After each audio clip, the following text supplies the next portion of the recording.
कसला तरी त्रास होतोय आणि तो त्रास तुम्हाला बोलूनही दाखवायचा नाहीये.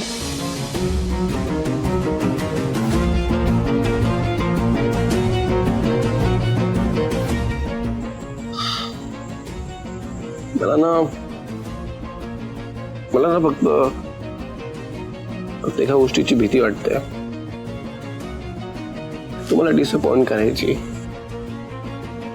आय मीन तुम्ही इतकं सगळं करताय माझ्यासाठी, आपल्या संसारासाठी इतके एफर्ट्स घेतायत, पण मी त्या एफर्ट्सला मॅच होईल असे 50% पण एफर्ट्स घेऊ शकत नाहीये सई.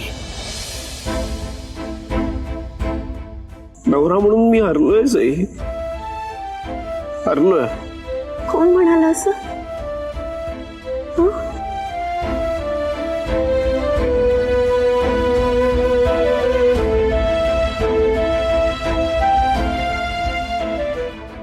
आणि मला तुमची धडपड दिसत नाहीये का? मला माहितीये ना तुम्ही कुठे काम करताय, हे मला मुद्दाम सांगत नाही आहात. काही हरकत नाही, तुम्हाला वाटेल ना तेव्हा सांग. कारण मला माहितीये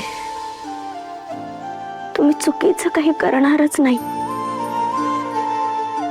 तुम्ही जे काही काम कराल ना ते खूप मनापासून करा.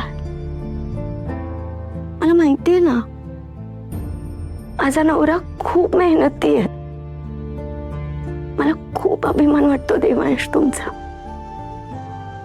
आणि महत्वाची गोष्ट सांगू का तुम्हाला, आता सध्याची परिस्थिती खूप अवघड आहे, पण तुम्ही एकटे नाही आहात, आपण आहोत. आणि आपण कायम एकत्र असणार आहोत. आपण लवकरात लवकर अंजलीचा खरा चेहरा सगळ्यांसमोर आणून ताठ मानेने आपल्या घरी जाणार आहोत. आणि तो दिवस लवकरच येणार आहे. आणि गोष्ट कायम लक्षात ठेवा, आपण चांगले आहोत ना. देव नेहमी चांगल्या लोकांच्याच पाठीशी असतो. तो नेहमी मदत करतो आपल्याला.